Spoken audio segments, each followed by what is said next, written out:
What's up, everybody? This is Master Ian Gamer, and welcome to another episode of the BBB podcast. Today I am joined by astrobiologist... Hi. Hello. Jazz... Hello! And Nexus Spacey. Hello. Today we're going to be talking about the recent Overwatch 2 reveal event, where we got a ton of new information about the future of Overwatch 2, Junker Queen, and some other interesting little teasers and tidbits pointing towards the future, and what sort of new maps, heroes, and other cool things will be coming along with it. So, come with me, dear listeners, let's jump right on to another fantastic episode of the BBB. Zach is gonna mold. That was so good! I can already feel him seething with fucking anger. Oh, that was so good. Well done, Ian. He's got to keep up. He's got... Dude, he'll be doing voice trainings from now on. Yeah. He's gonna be singing intros in the showers from now on. Oh yeah. Guys, next week is gonna be like a fucking Broadway musical to try and... Oh no. Don't make me sing. He's no one wants to experience that. Actually, Anyway. he did try to give us scripts in the first episode. Oh, that's right, he did. I remember that. Yeah, he did. Yeah, he did. He tried to give us scripts, and then we just completely fumbled it. Oh, did we? I don't remember that. In fairness, I was so exhausted by that time. Yeah. By that point, I was like, oh sweet Jesus, I don't care. I was like in my pajamas in bed, just doing it. Right. Anyways, thank you, Anne. That was, I'm amazed that we didn't instantly fall into chaos. We got off topic, but, that's expected. Yeah, that's expected. That's normal. But That's speaking of topics, we're going to talk about what they recently revealed to us. A bunch of information at once. From, July 12th to now. Or is it June? I don't know, actually. June 28th. June 28th. Yeah, cool. PvE. Not PvE. I tend to mix up June and July. Video sorry. I put out today. It's a Dutch beta. issue. Yeah, but they released a bunch of information. They gave us a little trailer for the release date on October 4th. They showed us a bit of the Junker Queen. Then they were just like, you know what? Let's just show you literally everything else. And also the content plan. Yeah, Explain. pretty much. I said this because we all watched it together, right? And Yeah. we all had a live stream just for the people at home, and I kind of sat there and was like, well, they both revealed a lot and also not a lot at the exact same time, and I don't know how to feel. Yeah, that was a really good way of putting it. I almost felt overwhelmed with the amount of information, but if you actually sat down and listened to okay, what this information actually means, you actually kind of struggle to phrase it or explain. You know what I mean?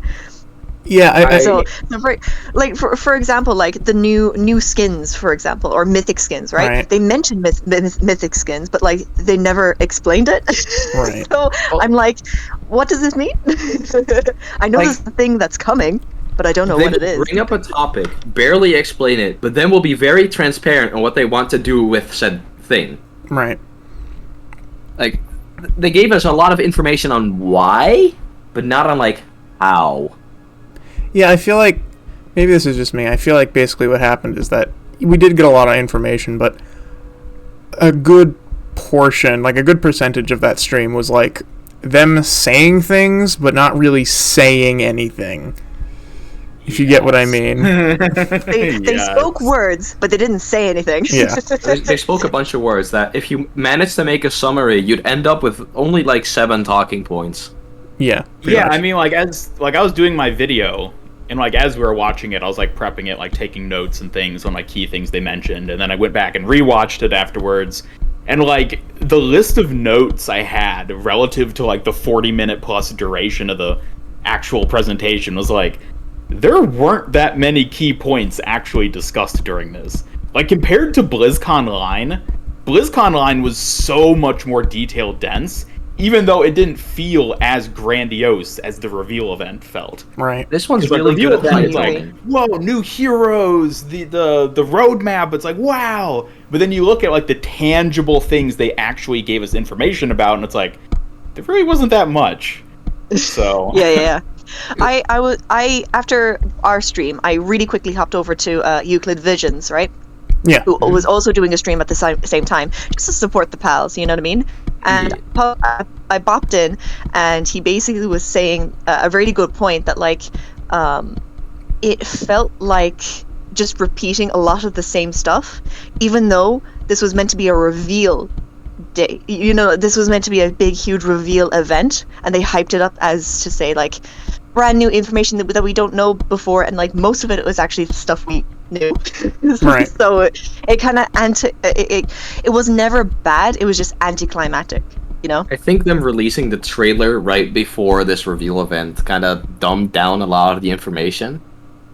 Like, them announcing Junker Queen in that video rather than the trailer would have been a lot more hype, you know? Could you imagine if nothing was said, and then all of a sudden the screen goes dark, and it's kind of like the Sombra thing where, like, Oh, yeah. you finally see Junker Queen. Can you imagine how excited people would be?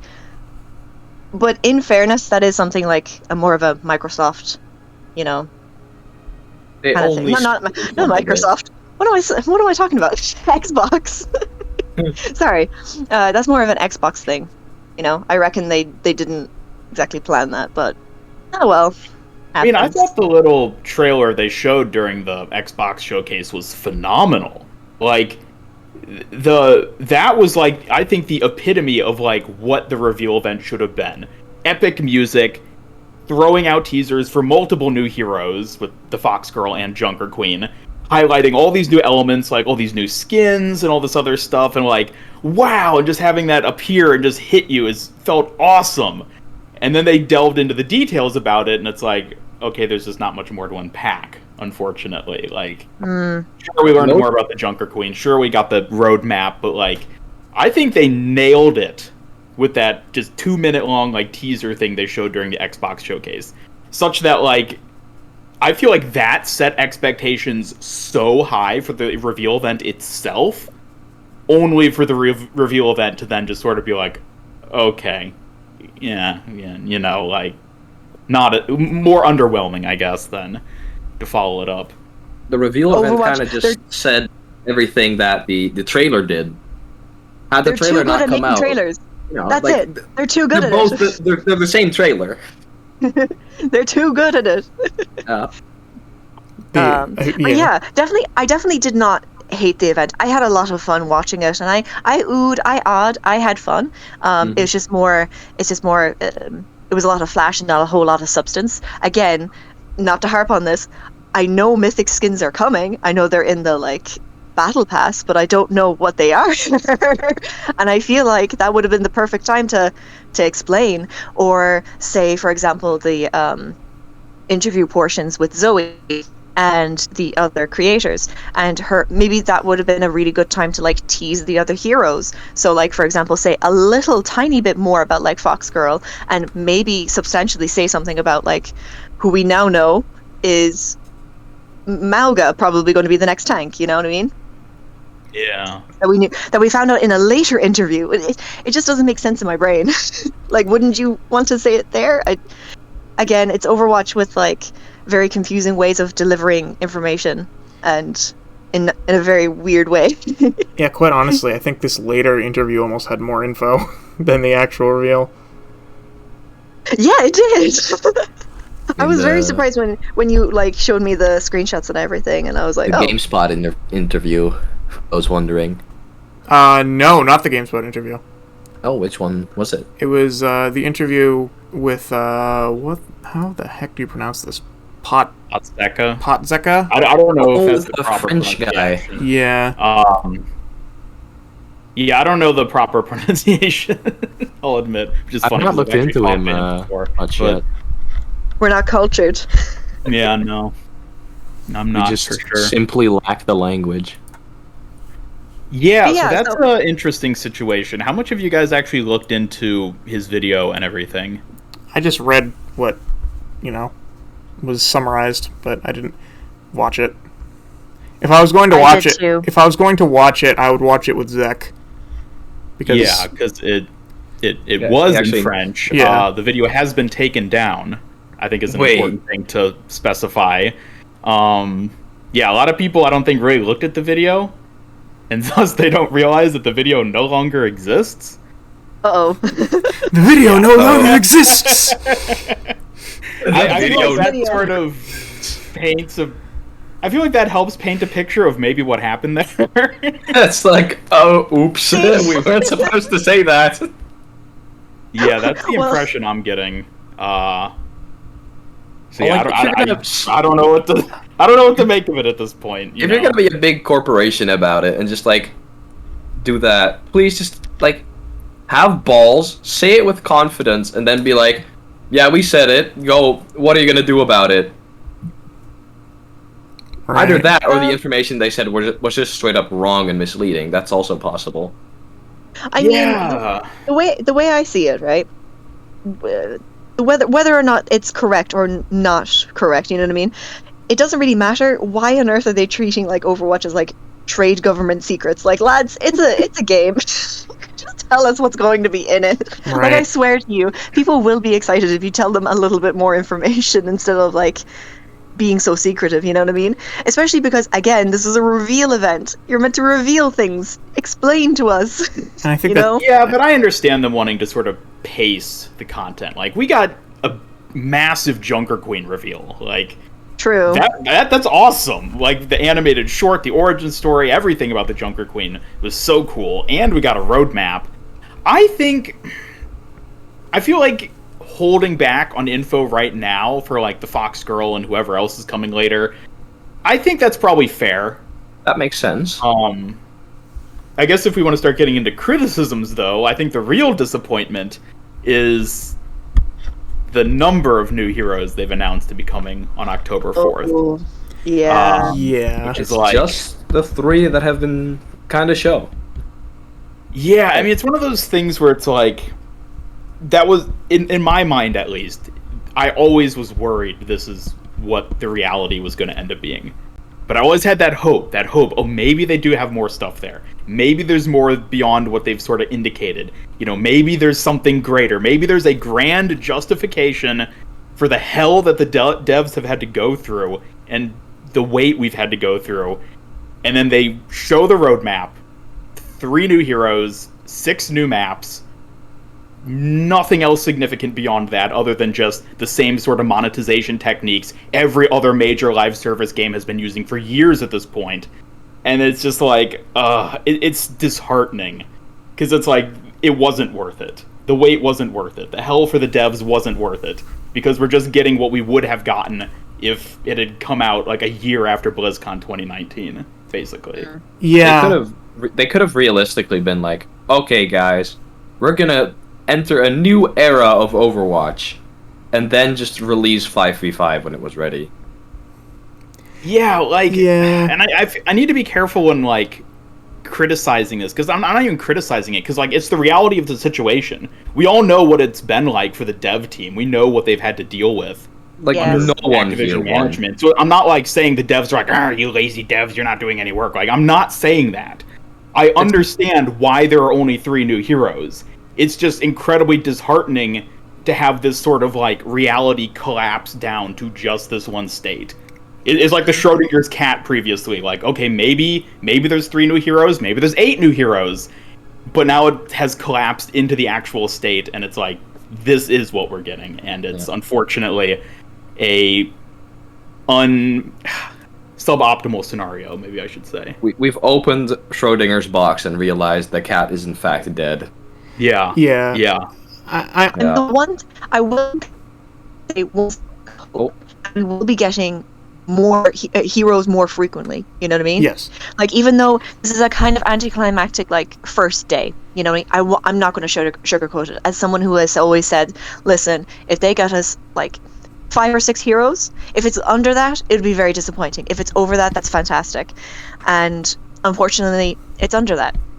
But at the same time, we have to keep in mind that we are going to get heroes more, like, we're pretty much getting it every second season. Yeah. Like pretty much like hero, no hero, hero. It's kind of like the pattern that they want to stick to. So Granted, maybe this was just kind of the, you know, unfortunate reality of like, well, we need all this time and we can't release all of these heroes because we need a backlog. So They're also still Yeah. working on the PvE, maybe even another project that you also have to work for a content map on the PvE version.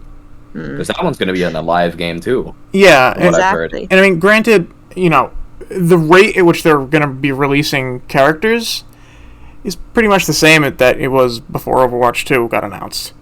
It's going to be a new hero every 4 months. And I actually talked with Zek about this as soon as they announced that it was going to be 3 new heroes at the beginning of the early access, and then a tank hero in December, because, you know, Zek has not been wrong before with a lot of these, you know, leaks, quote unquote. Apparently he knows someone. He's made that very clear, and he's talked about this before, and he's been right every single time.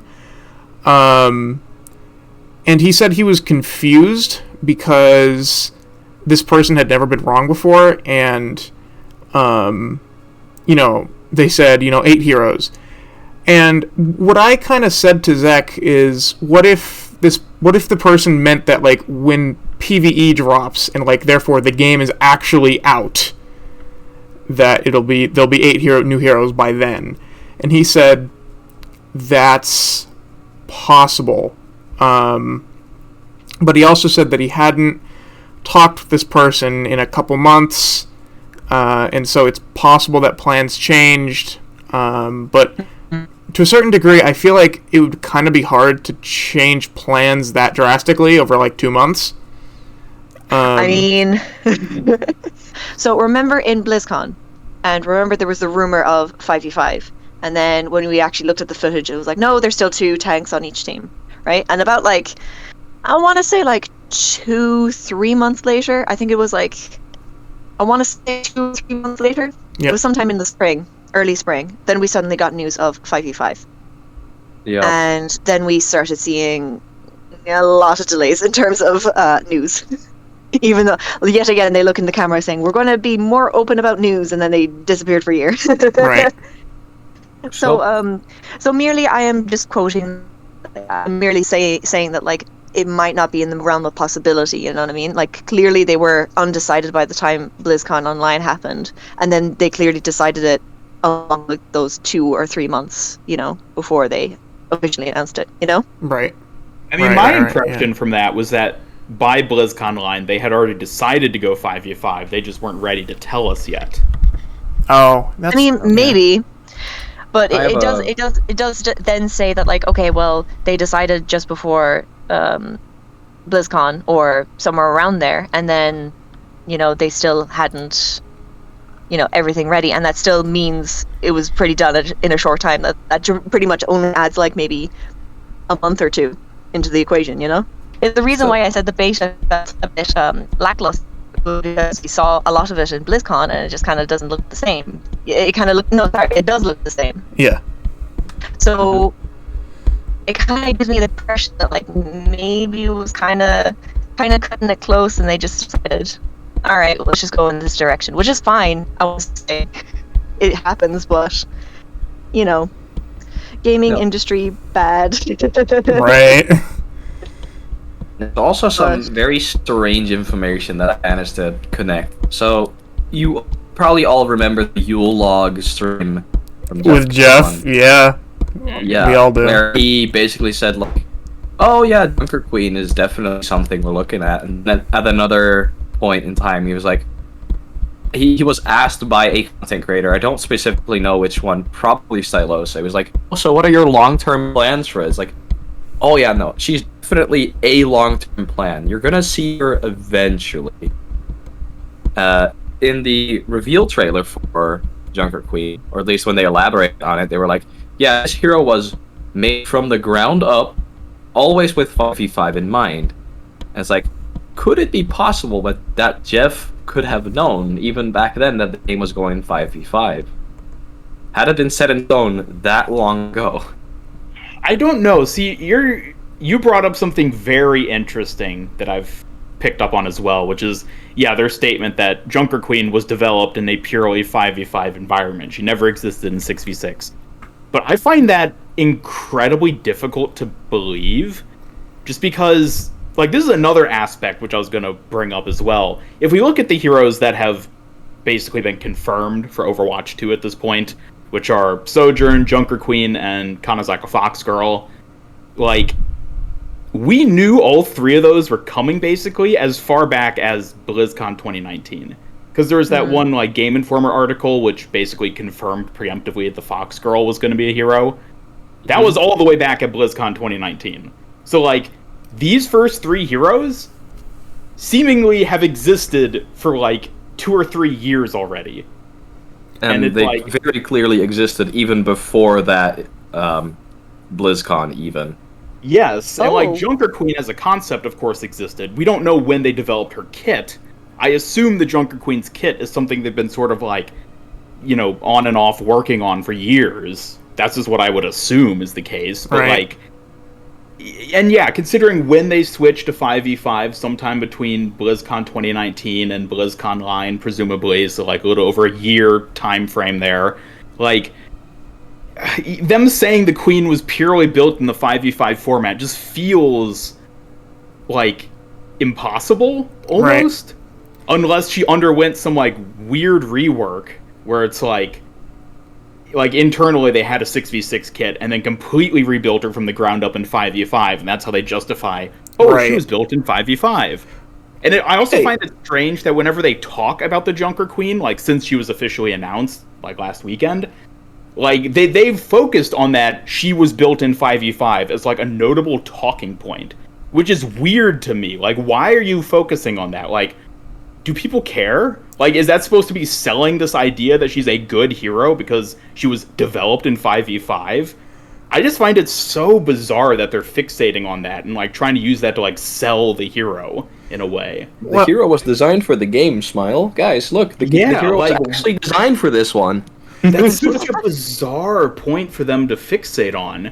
And again, as you said, Ness, like, timeline-wise, it just feels weird. Like, it doesn't feel like it'd be true, but of course there's no way to prove one way or the other whether it's true or not. We just take their word on it, even though there's a lot of evidence suggesting that her being built from the ground up in 5v5 probably isn't true. I don't know, it's one of these aspects that, like, I see it and I'm like, Blizzard, what is going on internally? Like, what is the truth that, like, your PR team won't let come out? And then, on top of that, my thoughts about, like, what happened with 5v5 and how it kind of feels like a very last-minute decision, specifically because we have things like, the year pretty much focusing on 5v5, how the footage we saw in BlizzCon looks very similar to the things we saw when it was announced, and so that means she was made in less than she was made within a year. And well, she clearly wasn't made in less than a year. If I may put on a tinfoil hat of my own. But you get what I mean, though, like that, like, it doesn't make sense that, like, okay, we have the confirmed year and we don't know how much time it was in between the decision and the announcement of 5v5. Right. So let's just say a nice simple 5 months. I feel like that's fair. They have 5 months. So what? How does this work? So she was made before Foxgirl, but Foxgirl appeared in the trailer. It doesn't make sense. It can make sense, but first let's have Astor speak about this. Yeah, you speak. Go ahead. If I may put a tinfoil hat of my own on, now that I've heard this, I almost wonder if they've gone back and forth a lot, like, over time on 5v5, and that it's kind of influenced their design further back than we think. Because now that I've heard what you guys have been saying, I almost wonder if they were their first time sort of saying yes, we'll do 5v5 before maybe they flip-flopped back. I almost wonder if the first hero to be designed under that philosophy was Sigma. Now, I say that because Sigma is remarkably general. And generalist. Yeah. He's remarkably generalist. And I think it's safe to say that he's definitely the most generalist tank. And I almost wonder if the reason for that is because they were just kind of like, okay, it'll be 5v5 sooner than later. But then they kind of flip-flop back and forth. And again, I know that basically what they were like is like, okay, we're designing Mauga, this isn't working, let's turn Mauga into another hero, and they turned it into Sigma. And again, I almost wonder if it's because they were having a hard time figuring out how to make Mauga general. And so they were like, okay, let's save Mauga for later while we figure out how to make him more of a generalist, and we use this generalist kit that we've come up with into Sigma. And I think we know for a fact that Echo was going to be in Overwatch 2, but they decided to release her early, right? Yeah, I have actually said that specifically. Okay. Or am I wrong? they? I Yeah, think did they were they? like, maybe not actually. Then I heard the reverse. I heard that she was the very last like Overwatch hero. That's it. That's done. Nada. No more. Yeah, I can't remember if they ever said things specifically one way or the other, but certainly that's the impression I always got, which is that Echo was supposed to be that final content drop for Overwatch 1. I Okay. suppose. Yeah, I just kind of wonder. Can I quickly ask? Yeah. When did Sigma come out? When did Roll Q come out? And when did that one weird experimental card with the 1 tank, 3 DPS, and 2 support? When did those happen? So Sigma, Does anyone know off the top of their head? I remember July 2020. I remember- late July 2019. I remember exactly when Sigma came out because he came out on my birthday. Great birthday Oh, it was present. fate. Yeah. He came out right. Well, his first teaser was on my birthday, but he came out on July 22nd.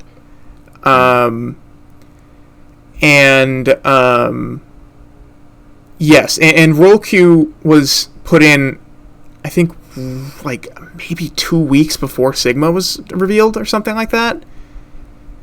I I think think they went side and side. Or was it both side of them by came out side? at the same time. Okay. But they were at pretty much at the exact same time. Right. So I merely asked because I think Sigma would be maybe would be kind of a cause for 5v5. Because why does 5v5 exist? Well, it's because tanks were an issue, mostly because Synergy. of balance and also balance and also Synergy. no, not synergy. People don't want to play them. Right. Yeah. They're not popular. So those are the reasons why we have, well, one of the many reasons why we have 5v5, right? So I would say more Sigma might have been a catalyst towards that change rather than like being that change, if that makes sense. The other way 'Cause around. then- yeah, the other way around essentially. Which, I mean, does mark around the time that we know for a fact they were definitely working on Overwatch 2, because this is when it truly went dark before like BlizzCon and stuff like that Yep. in 2019. The When more we things keep were looking- reminiscing on this, the less the timeline makes sense on them making decisions. To be honest, I'm still on like how can the Fox girl come be like hinted at before in that article, as Ian had mentioned, then comes after Junker Queen, and Junker Queen was the one who was made in 5v5, but it just doesn't make sense in my brain that like, okay, how does this happen? And also we haven't even gotten to the fact that like there was 3. Where's the other 2? I definitely remember there was one guy who was like a wizard. Yeah. And I don't know, none of the guys that we've looked at they so said far. it looked like a wizard. It could have just been a big fuck off axe. Maybe. Yeah, I mean, so that's another Malga thing. does have like the wizard hair. He has that like Well, whooshy Junker hair. Queen has the spiky hair. Yeah, I think that the wizard, though? silhouette was described as having like a staff. They were only shown So silhouettes. That's Yeah. something you should remember. Like they weren't actually shown like anything legible. They were a silhouette, and then they were supposed to interpret. Yeah. If you look at hero silhouettes, sometimes they end up looking a bit different, especially when only in black and white. So small details like the axe could look like a staff. Well, have we hair could look like a wizard's hat. have we seen what the Junker Queen's hero like official art is? Ooh, I don't think we have. No. Oh. I mean, I can certainly like, insert here if I find it Yeah. online, but Yeah, But I or don't if it think we comes have. out while you're editing this or something. Because it's so true. We miss all the goosey goss. because I almost wonder if her portrait has her holding the axe, because I know it has an extendable handle. If it has her like holding the axe off to the side like a staff. That's very likely still. I mean, but that means she was a Maven 5v5, but then that means that they developed 6v5 enough to show a case in BlizzCon. It still doesn't make sense. Or they already had made the decision around BlizzCon that they should go 5v5. But they just No, didn't but- tell anyone.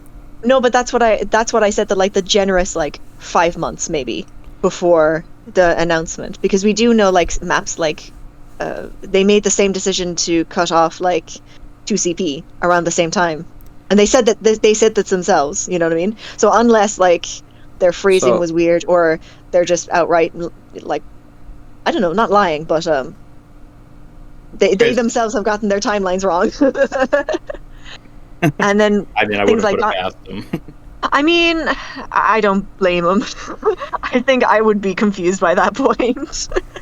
Yeah, so I just brought up the Game Informer article, and so this is the description of the wizard character. The character, I believe to be male, held a crooked staff, looking somewhat like a wizard, warlock, or voodoo priest. That's all the description they give of them. I could see the outline of Junker Queen almost looking like a warlock-like character. Okay, but I feel like I there was would an issue with the mohawk, though. I feel like the mohawk would have stuck out enough that, like... And I don't we also know. know- I'm we wondering. also had, Given the right angle, that could look like something warlocky or wizardy. I mean, we also have to keep in mind that like we've known about Junker Queen for a very long time, and we've seen artwork of Junker Queen for a very long time. That's true. So we kind of knew that she had a mohawk for a very, very long time. Because and, I mean, the when Game did- Informer guy may not have known. and the other thing I would note is like I don't care what these people in the stupid these stupid people in the comments of the Junker Queen origin story video say. I'd say it would be pretty hard to see the silhouette of the Junker Queen and say like, okay, that's a guy. Yeah, she's very. Like, I'm sorry, I don't know what people are looking at when they're like, oh, she's too much like a dude. Why are people so allergic to like pretty females? I'm like, what on earth? I'm like, she's very clearly feminine. Literally, like, Yeah, I mean, I don't know. people- I don't want to describe it in a way that's vulgar, but like, I mean, she got things going on that dudes typically don't have. She's very That's all I'm well gonna say. endowed. That's all I'll put it. I feel like a lot of She's people are quite a- overlooking that. She's quite around in many ways. Yeah. She does the circular. Do you know the theory of character design where like everyone's either a square, a triangle, or a circle? You know what I mean? Oh, I can Yeah. I can tell you which one of those 3 sigma is. Triangle. My man is an upside down Dorito. Oh, he's fit for the Olympics. He can win against Michael Phelps. I mean, there's that spray. Yeah. Anyway, actually, might as well talk about like Junker Queen because this is clearly just very confusing for all of us. Well, yeah, I'd say what we should leave it at is like the Blizzard development, like the Team 4 development over the last like 3 years is like it's like time in Dark Souls. You know, time is convoluted. It doesn't matter. It doesn't make sense. Yeah, I think one final thing I want to sort of mention, pertaining to like these 3 new heroes we're going to get, is that like Sojourn obviously was revealed at BlizzCon 2019. Foxgirl obviously teased at 2019. One of these other silhouettes shown may have been the Junker Queen, maybe not. But the important thing that sticks out to me is these 3 heroes we're getting at the launch of Overwatch 2. These measly 3 heroes have been there for years, and it just feels like nothing new has come since BlizzCon 2019 in the hero department. Oh, absolutely. I think they have a backlog way longer than they seem to be letting on. I think so too. Yeah. Because there's no way that. But again, we love you, devs. We don't want to shit on you. It's just more like we're trying to fathom this out. Yeah. Yeah, I mean, I definitely want to emphasize that. I'm not trying to, trash the devs or anything. I love what they are giving us. It's just so disheartening to see the reality of the situation. It's I love that we're getting stuff. I'm still going to love these heroes. I'm going to love playing Overwatch 2. It's just disheartening to see that all this time and all this suffering truly just yielded the bare minimum. Like, there was no grand reveal of something amazing. It's just it is what it is. And it's not even as bad as like my feelings towards like Halo Infinite, which was like the game you made is dog shit, but like you did put in the good work. I won't say you didn't put in work. And I don't have that polished turd. I don't have anything against the devs. I know they gave it their all, but like the game is dog shit. But you obviously put in your heart and sweat and tears into it. Halo Infinite is a bit different though. It's like they somehow made the game play worse than the game that copied the game. Yeah. But that's a conversation for another episode. I'm just gonna say it real quick. Halo Infinite plays like Splitgate without portals. Yeah, it does, and it's got a much uglier look to it. Yeah. But as I say, it's not even as bad with Overwatch 2, because it's like I look at this game and I'm like, I know I will like this. And yeah, that's definitely the bar set of like this is going to be fun. It's going to be fun. It's just what they bring us is at least good. Yeah. That is something I do like. Oh no, we're glitching out for you. I think you're the one glitching, actually. Am I? What on earth? Now you're fine. Now you're fine. You're fine. I'm sorry, guys. It's fine. For now. For now. Anyways, yes, Junker Queen. Well, we've talked about Junker Queen for long enough, I'd say. Well, yeah, but now let's say some good things about Junker. Yeah, now we say the good things. Ah, yes. She's awesome. I love her. She's really cool. Yeah, no, She is going to absolutely obliterate anyone that stands in her way. Yeah, honestly, I think that if she does, the only tank I feel like she's going to have a hard time against, and this is purely if she has her ult or not, is I think ironically Roadhog. That really is it. Yeah, as long I look at her kit and I would see like, oh, what is she supposed to do against Hog? Yeah, like as long as she doesn't have the ante on her ultimate up, like Hog is just like, haha, I'll take that crown. So otherwise that also Junker King makes again. sense. Yep. Now here's a question. She has her knife, right, which she can throw. She's got the Sticks Thanos into people and then pulls back. Yeah. Sort of like an inward boop. Oh. Can Defense Matrix and Sigma Suck eat the knife? I'm guessing not. I don't think it will, actually. Because, like, if it gets eaten, she loses it. Like, does it just, like, respawn in her hand then? Like, I guess it just goes on cooldown and respawns after. If it But- does, I'm assuming it will be like Roadhog's Hook, where it just ignores defense matrix and just goes through I it. think it's gonna be like Sigma Rock, but like as an existing projectile. Yeah. Like a Kinda Minecraft lingers, and then you Trident can type of do thing. something. Right. I think the thing that I'm more curious about, right, is they showed from like what they did to poor Bastion there. She threw the knife at him and he got booped back towards her. My question is, why on earth would you ever not do the second thing that Aaron Keller said? And like, as long as there's a wall behind them, why would you ever not throw it at the wall behind them and then just boop them all into you and get a billion healing or overhealth? I And healing. don't. I think it only boops if you stick someone. But No. I think that's It drags if you're pulling anyone it back, with it it. just pierces. no. Pull back, pierces, and moves people towards you. Yeah, he was pretty clear that it would also boop them towards you. Okay. It also all gives them the bleed effect, which procs your passive to heal yourself. Well, it's overhealth, not healing. I think it was healing. As well. Yeah, I think it's healing. I think they've It's healing. described it as healing. Oh, okay. Well, Her scream is overhealth. Yeah, the shout is oh, over. okay. Got it. All right. Well, Yeah. Well, you can tell from the kit that it was actually. You can see from every part of the kit that it very clearly was designed for 5v5. A kit like this would be dog water in 6v6. Right? yeah, and if I remember correctly, I was looking at the cooldowns. We didn't see the cooldown for the shout, but if I remember correctly, the axe was 11 seconds, which is a stupid No, number. the shout is 11 seconds. the shout is axe 11 seconds. 8 seconds. Okay, so the shout is 11 seconds, which is just a gross number, but okay, if that's what balances it. So the axe was 8 seconds, and I believe I saw that the knife was 6. That's I think 6 so. or 5. Yeah, I think the knife was 6. Yeah. So I guess that's okay.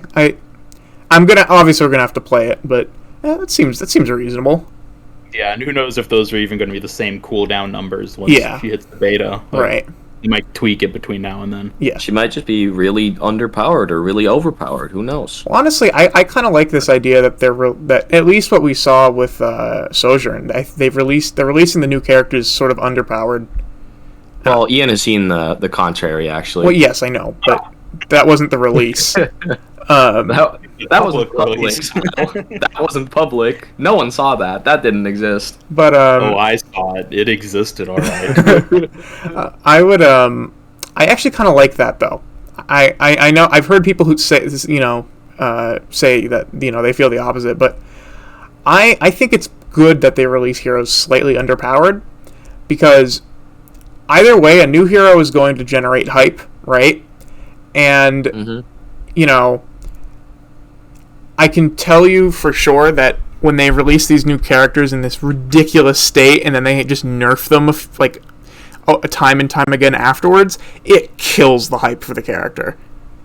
It really does.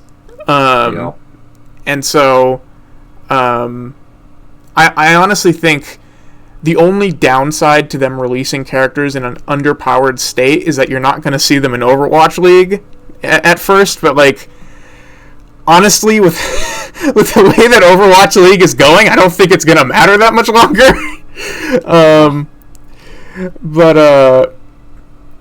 Yeah. Actually, introducing them underpowered actually gives a lot more opportunities for people to stick on them. Yeah, exactly. Because it's like, oh, the character is kind of weak, and then, like a week or two after the hero is introduced, they're buffed, and people are like, holy shit, this is crazy. Yeah, exactly. And just with the Junker Queen specifically, I read somewhere that with the damage over time, the slash of the axe does, I think, 170 damage. It's the same as original Ash Dynamite, which did 175. Yeah. What does it do now? I think 150. Oh, okay. Granted, I feel like an axe doing more damage is fair. It's a melee. I'm actually kind of curious to see how much damage it will do in a slice and with an actual hit. I'm a simple woman. I love stabbing things. This character will allow me to stab things. I'm pretty happy. Oh, someone from the UK liking knife crime? That's wild. UK? Oh my god! Shit. Oh no, you're Take done that for, fucking Ness. back. I'll take it back. I Take it misspoke. fucking back. We didn't earn our republic for this nonsense. Oh fuck. Jazz is gonna lock in the Junker Queen, and Gonna practice knife crime on me.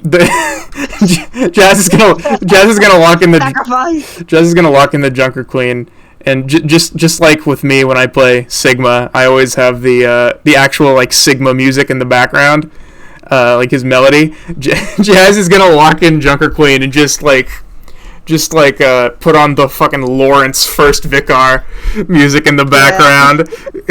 Da, da, da, da, da. Just like I love Overwatch's very specific niche of like, okay, let's just make really dangerous like stabby characters, and I'm for Overwatch 2, and I'm like, yes, I'm here for it. Thank you. I feel seen. Too long have I been flexible. I'm here to one trick now. oh yeah. I mean, what do you one trick era? Jazz, do you think the Junker Queen is going to be enough to make you consider playing tank to any extent?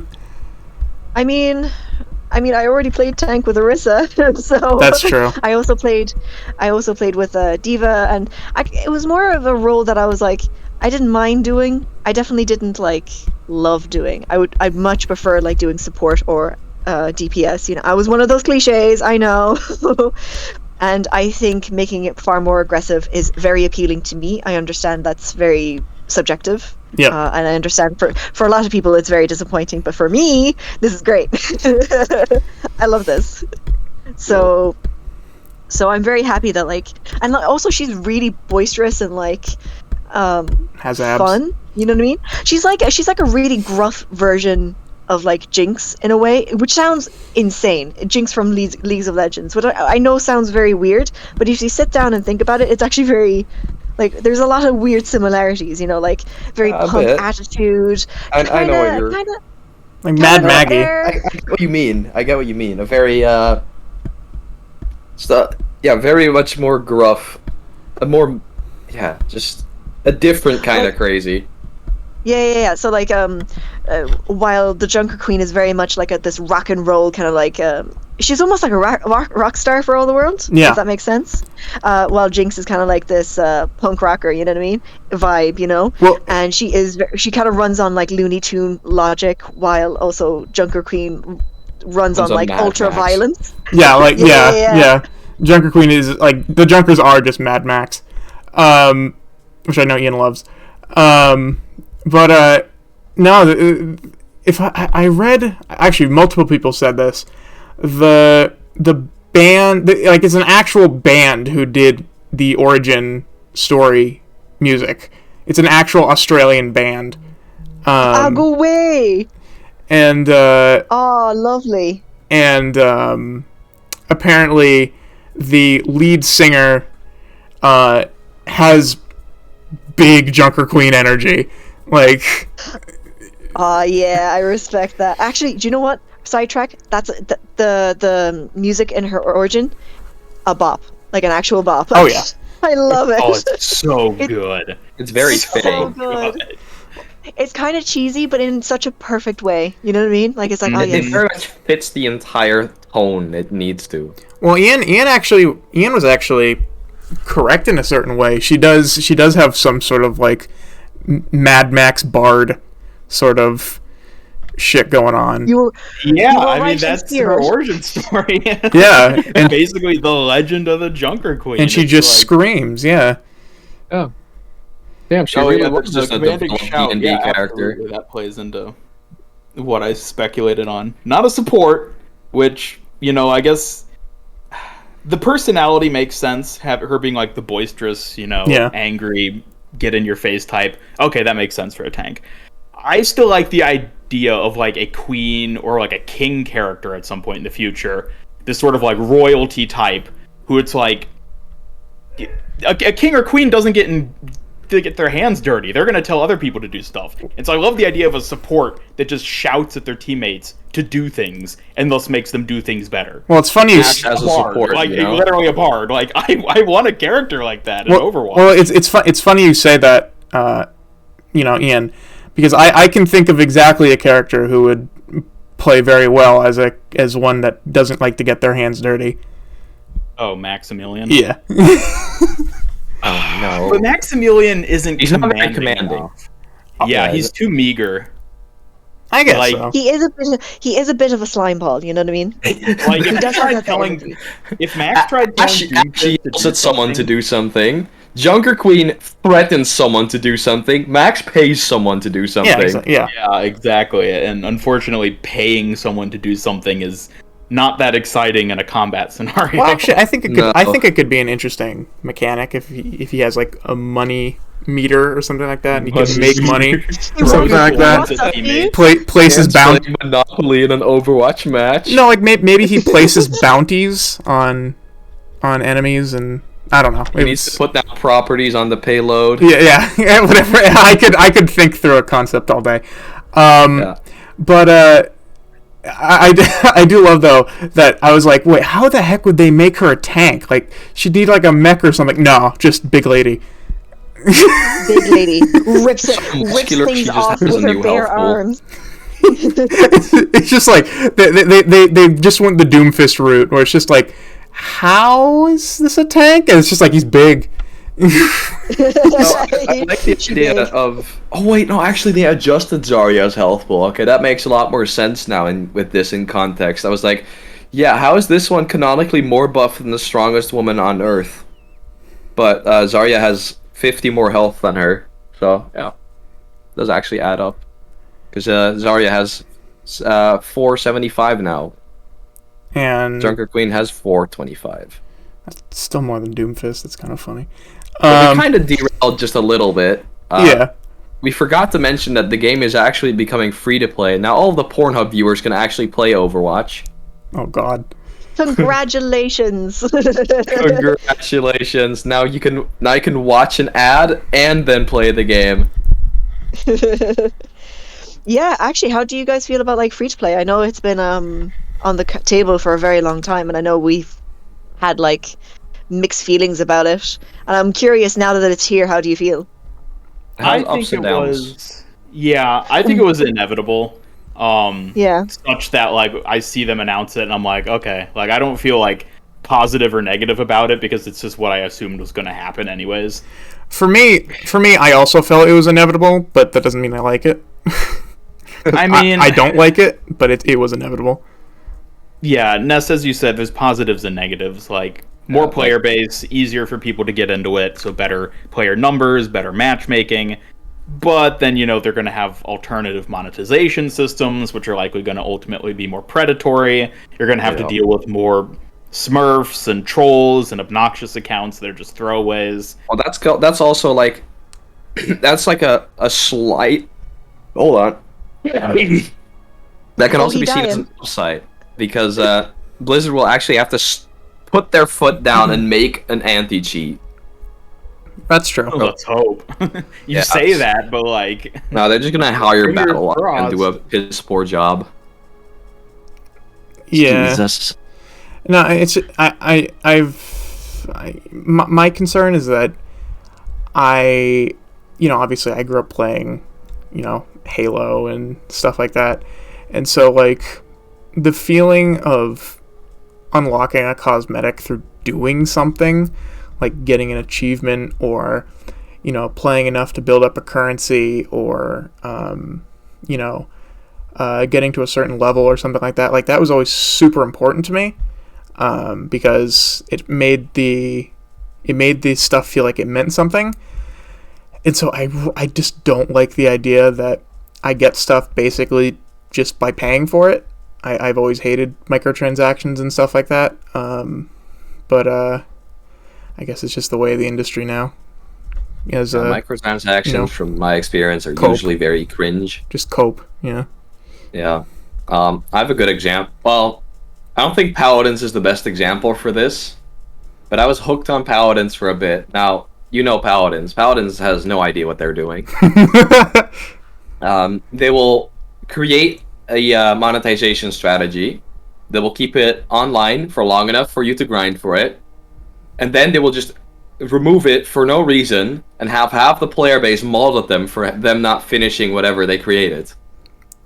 Sounds like 343. Like they created like a battle pass like system where you had to grind for VIP points, and then like right before when most people had finished that and could have gotten the skin at the end of it, they took it down. They were like, no, see, we put a beta mark on it, so we could take it down at any point.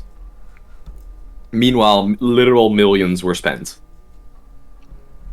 Great. Yikes. But I doubt Blizzard will do that. Like, we will actually have to... we can actually grind for something and have it mean something. I just hope that whatever the battle pass is won't be very expensive. Yeah, like, and I know even this is... I'm unlikely even to get this much, but at the very least what I would like is a system where, just like now, you know, if you complete a match, you get some sort of in-game currency, and then if you build up enough, you can buy what you want. But I actually think they did allude to that too. I think it was, I can't remember where I even heard this. I think it was with the announcement that whoever bought like Overwatch 1, you're getting like extra little prizes. That like there's a new currency. Yeah. Yeah. Like, I remembered them something being, it was like it wasn't Overwatch tokens or anything like that. It was just like something, A new one. I can't remember. It was purple. I can see it in my brain. But anyway, That's so not I comp think points. yeah, it wasn't comp points. No one can save you from that. Ugh. Oh, grind again. But anyway, so I think if I were a betting woman, and here's the thing, we do have to give Blizzard some, some grace here. They've never been the worst in terms of microtransactions. No, So like, yeah. you know the way. Actually, no, well, Overwatch hasn't been the worst. The rest of Blizzard, literally... Overwatch- WoW is literally pay to play on a subscription model. Oh, it's true. Yeah, fair enough. But anyway, back to my point. So, like, remember how we had a conversation about like loot boxes and stuff like that, and how we mentioned that like it's so funny how, articles and stuff like that use Overwatch as an example in all of their images. That Overwatch box, and it's like the least predatory one. It's Because like, at the very guys, loot box bad, and it's always the Overwatch loot box as an image, and they'll talk about the CSGO and Battlefront systems. it's always Overwatch. It's so It is. funny. It's one of those things where it's like you just realize that like the average person just has this perception that's so different from like what people in our niche would perceive it as, and it's like they think of loot boxes, they think of Overwatch, and oh yeah, loot boxes are bad. Overwatch loot box is bad. Where it's like, no, like that's. If you look up the word loot box on Google, the second, fourth, 8th, and 10th image that show up are all Overwatch loot boxes, all followed by, again, only Overwatch loot boxes, and then like some gamers merch. Yeah, and obviously I think I'll be the last person to praise a loot box system, but like, Oh, don't get me wrong. That was not what I was doing. I was just merely saying Yeah, that, no. like, when they go in this direction, we have seen that Team 4 and the developers of Overwatch aren't keen on it, and this might change. Granted, because this was coming mostly from Mr. Kaplan. yeah. May he hope you're enjoying your retirement, sir. Enjoy that beach. But now this was mostly from him, and I don't know how Aaron feels about it, but I doubt it'll be as bad as like contemporaries, or at least I hope. Mm-hmm. I mean, And I know they that have the some games have Yeah. like some games with the battle pass system, they'll have you pay for the battle pass with like an in-game currency, but then if you complete the battle pass, you'll eventually end up with more of that in-game currency than you started with.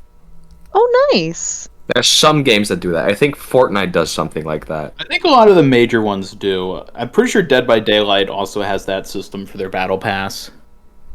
Yeah. Where it's So like, yeah, you're always going to net like a small amount of currency by playing through it, and then just, you won't have to spend real money to buy the next pass if you finish the first one, which is nice and, incentivizes people to keep playing.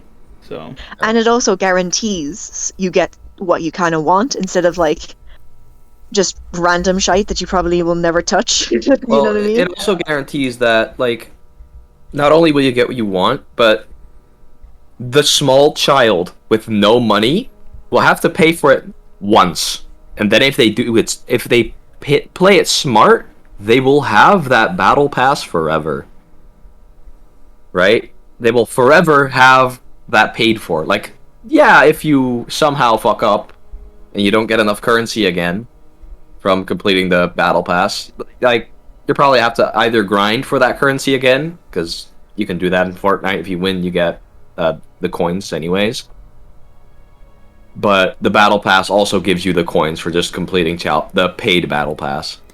Yeah, and I mean, there's also almost certainly going to be like skins outside of the battle pass that use the same currency to purchase, such that, like, if you want to get those, you're going to have to spend some of your battle pass currency, which means you're going to have to eventually put more real money into the game to compensate for that. Yeah. So, I'll give an example of a game I've recently played that does something like that. Yu-Gi-Oh! Master Duel has a battle pass that if you pay for it, it'll cost like 800 gems or whatever, right? And if you complete that battle pass, you will get 800 gems back, but also like crafting materials for cards, other cosmetics, and so on and so forth. so it's basically like a net you will zero. eventually end with more than you started with. It's just like it's like taking a loan, but you get more back. Okay. You know? At the end of the season, you have more than what you started with, as long as you complete it. Right. While all of the shit you earn normally, like, let's say you earn gems from playing, or earn gems from other things, you can just spend those on the cosmetics that are introduced, or the cards that are introduced in this case. Right. Yeah, I mean, again, I'm not going to like be completely, down and like doom on this Doom and gloom on this whole system, but I am definitely skeptical. I hope they don't fuck up. As do I. Anyways, next thing. Okay. Well, I'm just going down this list. Have we basically like done enough on the stuff of like Malga, like basically confirming Malga? I mean, I don't know what else there is to say about it. You can mention it, but like, what are we supposed to say? We already mentioned He be it. coming. Though. Yeah, he's coming. He's He be on his probably way. coming. He's coming on. here, Blizzard soon. Yeah. Nary Yeah. also mentioned it. Let's talk more about the Fox Girl. Okay. Yes, Speed I'm boost very support. curious. Another one. Yeah, Ian I and like it. Ian and I were actually talking about this. Like what the Tory gates could necessarily mean. Now, I do have something to say to you guys about the Tory gates, right? Mm-hmm. How do you guys think that's gonna, like, okay, when I was looking at that scene, to me it kind of looked more like it was obviously a bit staged to make it look really nice, like obviously trailer, yada yada, I hope everyone understands this, that like sometimes gameplay is edited in such a way that makes it look optimal, pretty. Yeah. So you know how the gates like shine over this lovely lane, and it's like it goes upwards the stairs, and it's so aesthetically pleasing. Exactly how is that going to work in like if she runs down like a corridor or inside or a door? Or How's it going to look in like that? Junkertown? Yeah, are Yeah, those like- Tory gates going to be stuck in the wall? Like, I see what you're saying. Like, Does is it that actually climb like geometry? Like, if I use it on Oasis first point, does it like climb up to the little high ground? If you know what I mean? yeah? Or like if you use like launch pads or something like that, you know what I mean? There's a billion ways that this fox can go. So I'm wondering how these little gates, these little aesthetic gates, are going to exactly work without like, I don't know, glitching to the moon. Oh, okay. Yeah.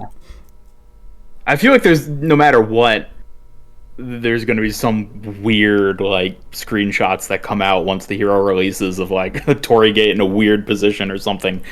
But yeah, I guess that depends on the ability itself. Like, we don't know how it works. Like, I speculated in my video that like, oh, what if it's like Junkrat's Riptire, where you become the fox and can sort of like weave your own path? Like, maybe that's how it works. Maybe it's just a straight path. Well, you just like shoot out like the Hanzo dragons. I think they confirmed that the fox isn't the hero, but I guess that doesn't conflict with the Riptire theory. Well, right, but yeah, Riptire isn't Junkrat. Yeah. So that doesn't mean you don't necessarily control it. Yeah. It could be one of her abilities that you just still have a sort of separate control over. The thought that Or it could be a Bob.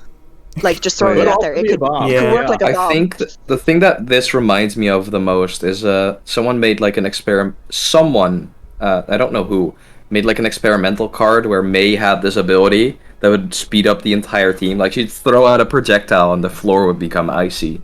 Mm-hmm. I think it will function sort of like that, where you throw out a guy, in this case, you throw out the fox goes somewhere, probably has a hard-coded line it's supposed to follow, but its animation shows it dashing around, and the Torii Gates will show up as to show to both teams, hey, they're faster here, by the way. Maybe they're destructible or like obstructable in some way. Right. Who knows? The thought that I had, and maybe this is gonna be complete BS, thought I had is maybe the amount of benefit you get from it depends on how many of the Torii Gates you pass through. So like maybe you get like faster. Yeah, it's so like a rail. It's like a railgun. I love that idea. It's like a mass accelerator. Has a railgun. Third character turns anyone into a railgun. But like you become the bullet. It's like Doomfist. It's like playing Doomfist. Doomfist experience. You are the bullet. Jesus Christ! Can you imagine how fast Lucio will go? Oh yeah! And that's what I'm thinking. Like, maybe you pass through one gate and you get a 10% speed boost and get like healed by, I don't know, 50 health. 20, 40, 60, I'm probably guessing, if it's something like that. Yeah. Maybe it's like you pass through one, like for each one you pass through, you get healed for 50 and you get a 10% speed increase. Yeah, I don't know, something like that. It's not quite clear. But what was clear to me is that they weren't getting passively healed because they weren't glowing yellow. If someone's being passively healed, they glow yellow in every case in Overwatch. Well, maybe they just didn't have any damage. No, even if you're not taking damage, you glow a slight yellow if you are that's a good point. Affected by a passive healing ability. Alright, that's fair. Inspire, Bap heal, Lucio heal, what are other heal over time effects? Piss Remains also have this. Inspire. Yeah. But all of those have that effect on you. Even Soldier Healing Station, when it's not healing you, you glow a slight yellow. Interesting. Okay. Well, maybe it's not healing then. But yeah, I don't know. Besides that, I have no idea what sort of abilities this hero could have. Like, it's not even clear what ability on this character it is. Like, this could be their ultimate. This could be their E. This could be anything. This could be the alt fire. It could be the primary fire. Primary fire, even. Oh, could you imagine how many frames people would drop? Just firing out Torii Gates nonstop. Yep. Shooting foxes and Torii Gates, making the frame rate tank. I'm sorry, I'm just next move, I will drop the frame rate of the entire match. Oh, it's making Moira a viable character. It's like when it's like how on Minecraft servers people sometimes intentionally just build lag machines to fuck the server up. For a competitive advantage. Yeah. I'm sorry. I'm just imagining it, like the entire map covered in those gates. No, it's just like for the next character, their ability will be a lag switch. Yep. Oh God, my imagination's so good. I can see it so clearly. Oh God. But I'm really excited to finally get to meet her. You know. It's gonna be a while though. Don't we have a last name, or I guess a family name, because it's flipped in Japanese? I think we Oh do. yeah, let me look it up. I don't remember. It's also what it is. not- I remember. I should remember it. Vaguely there was a letter and it was the mom. It was the mom. Yamagami? Is that it? Well, That's possible. here's the question. In this letter, is it written in the Japanese syntax, or is it written in the English syntax? Well, it's a translation, so you'd flip them around anyways. Yeah, it is Yamagami, which I might be mispronouncing, but like that's the That's name. the correct pronunciation, probably. Okay. But because I'm just wondering if it's the sort of thing where it's like where we say, Oda Nobunaga, because the clan the guy was from was the Oda clan, not the Nobunaga clan. His personal name was Nobunaga. You're talking about how in Japanese the surname comes first. That's what I'm when talking it's- about. Yeah, the surname usually comes first. So I'm- but No, I I don't think it that is applies actually. here. I don't think it Because applies. the here. way it's used in the story and the reference to the mother and father, Yamagami's the surname, definitely. So we don't know her given name. Okay. I think in introductions, anyways, usually in Japanese, they say first name, then last name, then last name, then first name. Okay. Like it's like, hi, I'm Ness, and then last name Ness, like that. Name's And then Bond, you James can Bond. use the last name from then on. The name's Bond. I also James know Bond. it depends on like status. Like you would refer to a superior just by their last name, Oh, I have no idea. whereas Right, you refer to an usually- inferior by their first name. Well, In a that's professional environment, you will only use the last That- name. yeah, in the as a professional- teacher, yeah. at work. Unless you're especially friendly with someone, you don't use their first name. yes. That's how that works. How have we gotten to name? How have we gotten to like name Japanese politics? cultures? Japanese name politics. Japanese Great. naming in Japanese culture? Yeah, I don't know. That's how. We need to learn anything we can about this character. That's why. We must learn Actually- the entirety of Japan. we gotta move to Japan. Oh, Here's we the could just plan. watch Trash Taste though. We can watch Trash Taste live. Actually, guys, while you were chatting with like name discourse, I was just having a dawning realization. Mhm. Hear me out. Symmetra has hard light technology. We know hard light technology is connected to Lucio and Lucio's dad. Lucio speed boosts.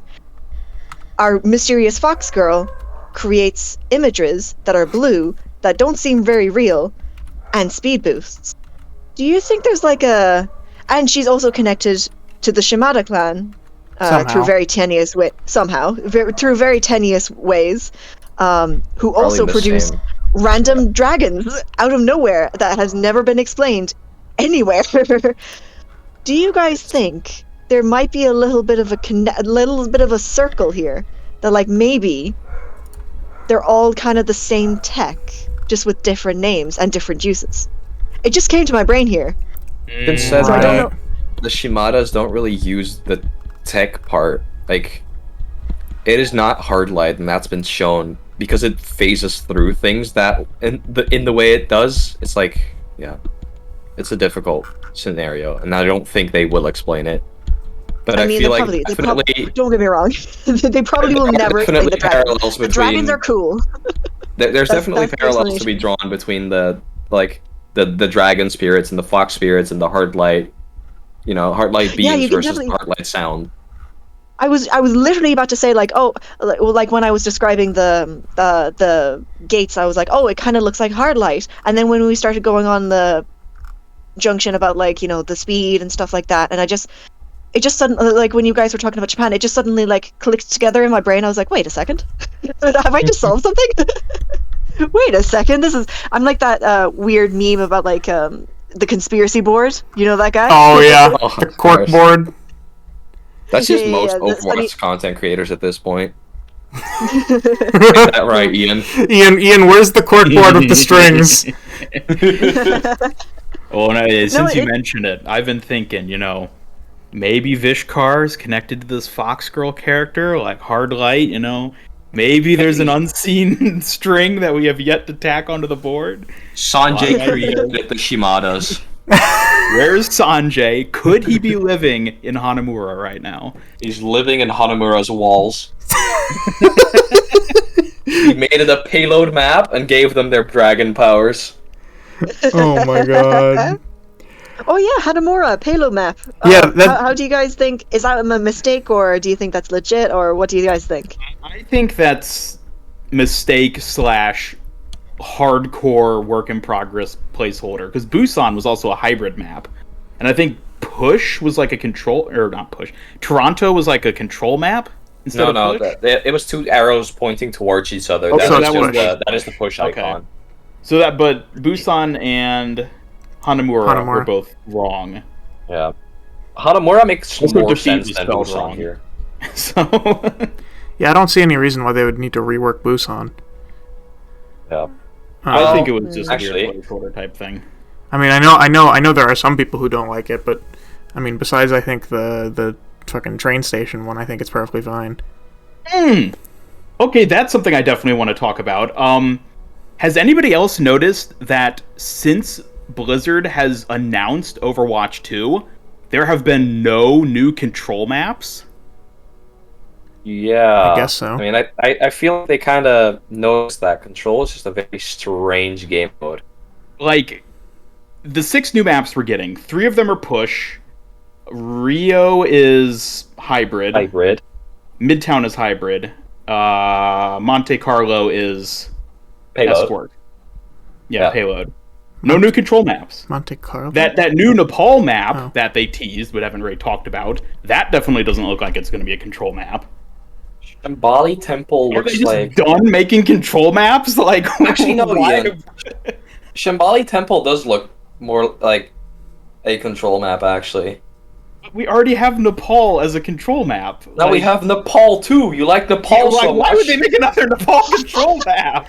We like Nepal so much. We made Nepal too. Oh boy, just Nepal, two. I love Sanctuary so much. Let's make another one. Oh, Dude, more moves for everyone. oh boy. Wait, wasn't it confirmed in the super secret video that has now been deleted? And probably shouldn't be referencing now that I realize it. No, absolutely, we should be referencing. Absolutely. But like, wasn't that mentioned that like that could have been the new game mode, the mysterious game mode? Well, that's the other we thing. still don't know about. That is possible. There is yeah. this new game mode that they're saying is the most complex yet. What do you guys think it is? That's a good question. What is the new mode? It's capture the flag. Okay, so this is again, I'm gonna put on the conspiracy theory hat. I almost wonder if it's the game mode that Volskaya Industries was originally supposed to be. Do you remember? I do not know about this. I don't remember any of the details about that. So I remember there being, like a prototype mode. they Enlighten had. us. So the idea was that it was similar to a payload map, except the thing that you were moving was not a payload, it was parts of the map itself. What? Yeah. That sounds insane. What? Oh wait, actually, that could make a bit more sense. So you know how in the cinematic for Volskaya, like depending on where Reaper, Sombra, and Widow were, there would be like turrets that Sombra could activate and Yep. deactivate. Yep. That's what I'm talking That was about. probably part of it. But the reason they scrapped it is because they found it too hard to design a map where like entire major portions of it would be shifting around. I mean, that sounds like a nightmare to it was design. it was like a payload, except the payload was part of the wall. Oh, Sanji's in your walls. Sanjay is in our walls. It comes back. Dude, if Sanjay just has a no-clip ultimate, I'm done. I just like the Oracle has spoken, and we are here. But no, I remember them talking about that, where it was like you'd be like in a storage container, like one of those big storage containers, and Is there any footage for this? let me look for it. It was it was like you would be in some sort of storage container and it would move along a conveyor belt, and that would go in like different directions, and like the point was inside the cargo container. So was it like a puzzle for all the world that you have to kind of solve along with It killing was each other? Literally hybrid. The thing that's moving is also the point. Well, I would say actually I would say, based on the description, what it sounded like to me is it almost sounded like a combination of Push and King of the Hill. Yeah. Let's see. I mean, maybe But yeah, that as is essentially what Push just ended up being, because Push is kind of like King of the Hill, but the point moves. Because you fight over the same robot. Yeah. I mean, And- lore-wise, the robot doesn't really make sense. Like, what is he doing here, and why does that? Why does the barricade matter? But yeah, that is one gripe I had with Push. It's like in Overwatch 1, they usually had us move things or like change things within the map that lore-wise made some kind of sense. And I mean, King's Row, big example. You EMP the underground. Right. Oh yeah, it's In quite dark. Nubani, we moved the Doomfist, and then after that, I think we moved some other museum thing. In Route 66, we move Echo until she was miraculously saved by her good cowboy friend. Right. And now we just move nothing. Yeah. It's like box. it's like Numbani. Dude, we should have just been moving Bob and Ash Oh my god. after that. That would have been so funny. or the bike that was stolen. Yeah, we should Or have just that. been moving the bike on the cart. That would be really funny. But anyway, back to the topic at hand. While Astro is just trying to find this thing, Yeah, I'm not. Okay, let's see. I'm genuinely not sure what it could possibly be, especially because it's so big, and it does look very big in the previews that we've seen so far. And I'm kind of struggling why you would need that much space in 5v5. Right. I know? have seen like at least 4 separate parts with all unique but like fuck. Like they'd have unique interiors, but they were very clearly the same thing, part of the same thing. It's not like King of the Hill where it's like, yeah, it takes place in the same place, but it's all far apart from each other. Where this just seems like 3 different parts of the same building, really. Right. It's just not. We're still not clear about like whether or not all the areas that we have seen are connected. If they are only connected through like, say, capture point kind of logic. Do you know the way in normal Nepal where you get to the first phase and then you get to the second phase and et cetera, et cetera. Mhm. So it really is kind of tough to say, like, because they've emphasized how big it is. It does make me inclined to believe it's all tied together, maybe. It's a then battle if it royale is- map. Oh god. I was literally about to say, like, the only thing I can think of is Oh, probably please. a battle royale map, which doesn't Yeah, make sense. I was gonna say, we need to start thinking more cynically to understand what this new map is. Royale team deathmatch. Oh man. 5v5 I mean, team it would be- deathmatch now. I mean, I'm not gonna lie, that would be fun, but I don't think for a competitive mode. I don't think. They No, made I push. can't imagine. They made Push. They also made 2 CP. So what they consider for a Push competitive 2. environment is We get really a new up to robot. them. No, genuinely, it's a huge question mark, and I'm very excited to learn. As someone who has criticized like the kind of the game modes and the lack of them, and even in arcade as well, especially, I'm very very happy to see that we're getting 2 major game modes coming to competitive, and I think it'll really freshen up the game, even without us realizing. And Jesus Christ, I just want like game modes and maps to matter again. Like, I just want them to be like. Do you know the way back in the ye olden days of Goats? And you know the way Goats was just on every single map, and it was the exact same heroes, no matter what. Well, And- it'd be 5 of the same hero and then 1 hero based on the map.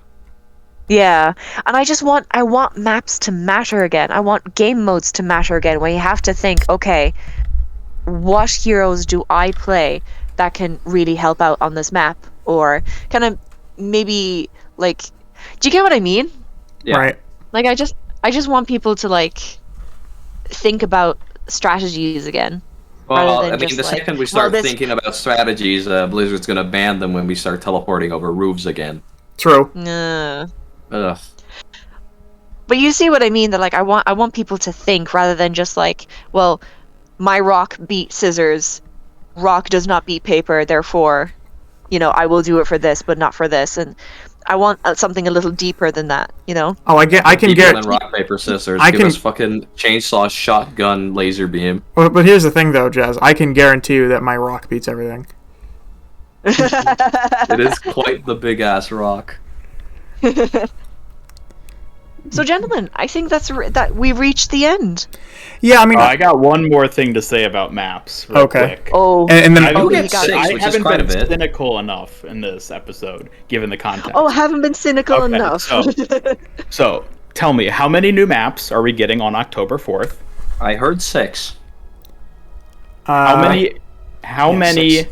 existing maps are currently in the Assault/2CP game mode? Isn't that 4?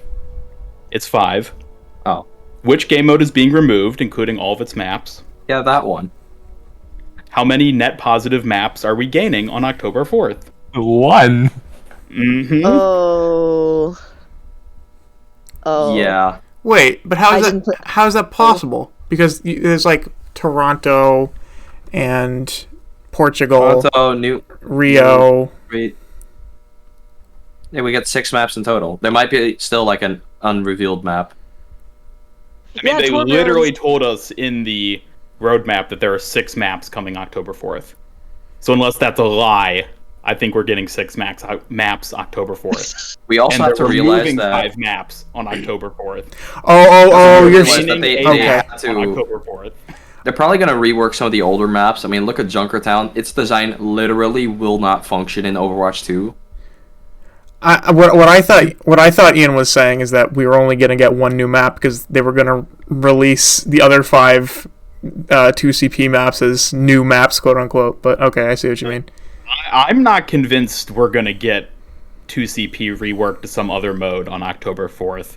I don't think we are on October 4th, Like, but I maybe think in the eventually. long run, that's yeah. something they'll end up doing, but I don't think we're going to get that right away. No, I don't think I. Which I mean, didn't- means we're net positive gaining 1 map with the release of Overwatch 2. Nice. I mean, now I that do we, want. I actually coming in to correct here. They outright stated that they don't want to. That they're Yeah. going to. They're thinking of looking into like converting it into like an arcade mode or something like that. Well, that was back in the last- 2019. Yeah, that was the last we heard of it. well, but Yeah, I mean, but then we see. maybe in not the fairness- maps themselves. Maybe the like locations in the Overwatch universe would get reused for things. But like, yeah, I mean, like, I don't expect like Hanamura to become payload. Like, But think maybe about there's- it, though. Think about it. one set Hanamura's there that- layout already works for payload. It's Most I mean, of it was anyways. originally going to be payload. Isn't that the story behind Hanamura? Was it? I don't know. Yeah, because there's that Makes entire sense section because the right point to the layout left actually of the, is fucking sucks. there's like a huge like payload route chunk that you can actually still access on like the What? left side of like the attacker's first spawn on Hanamura. Yeah. Oh, well, yeah. There is You just just click through the wall. There's this long pathway that just looks like a payload route that you just can't access without clipping through the wall. quickly It's just booting up there. the game, by the way. Just actually playing Overwatch for a sec. Hold on. Wait, actually. Yeah. We're there's learning other so much weird parts today. like that. I mean, Akinwalda had a few places like that. You know, like especially in the Overwatch 2 beta and alpha. Yeah, Kings in had the, the same Alpha thing. and Beta, Kings Row had that entire new area because that wasn't there before. This Hanamura payload area has been there since Overwatch launched in 2016. And they It's just have a not chunk of addressed the it. map that it's there. I guess it was there at some point for some reason or another, and there was no reason in removing it. Yeah. So they It's just made normally it not even inaccessible. In that case, maybe they will just go back to what they were originally going to do. I don't know. I mean, some of the 2CP maps would actually work as other game modes, though, with minimal changes to the map layout. Oh, I know that Paris would do it. Horizon is a little Paris bit is of a different beast. harder. I feel like Horizon is the one that would be super hard to do. Paris might be able to like rework. You can almost rework Paris to like the new game mode. I'd say. Okay. It needs a lot of changes. That's fair. Its layout does not work for any mode, let alone 2CP at all. It does. Like, I understand the reasons why they got rid of 2CP. Even as someone who was so painfully neutral on the on the whole debacle, I was like, yeah, it's fine. But it's just such a shame to lose such iconic maps. You know, to lose Hanamura, which is the Overwatch map, is just such a shame. I actually don't agree with that. I think Really? Anubis is the first map that comes in my mind when I hear Overwatch is Anubis. Which, I mean, was the first map designed and is also 2CP. So, Yeah. Yeah. Well, like it's just such a shame to like lose such like lovely or important or iconic maps. You know what I mean? oh, I'm really It's just sad. such a- I'm really such a shame. sad. I'm really sad to lose Like, Horizon. don't get me wrong. Like, will they probably appear in the arcade? More than likely. And I think it would be just such a waste to just, dump them. But Yep. to not see them on like competitive anymore, or for the average player, you know what I mean? They're probably not going to be seen ever again. It's just a bit sad. Yeah. I mean, All we're that- definitely all going that to see hard them in the work. PvE again, though. Like, these are all locations in Overwatch that have been proven to work. So we're going to see them again. Just not as PvP playable maps. Right. Okay, and Or I, maybe well. we will, Yeah. just in the future. and I guess the last two things I just want to touch on is like the like I guess we can briefly touch on the mythic skins, but I also just did want to talk about like this idea of currency not converting, and there's like ranked sub ranks, and the cross progression and account merging, I guess. We can Those are kinda, some very good points, actually, you did bring up. We haven't brought those up yet, but the account merging is going to be massive, actually. When that comes out, of course. Because I know for a fact you, Astro, will really enjoy that. Like, right? Like, you'll get your old skins from the Xbox back. oh, and I'll get all the golden guns too. Yeah, Yeah.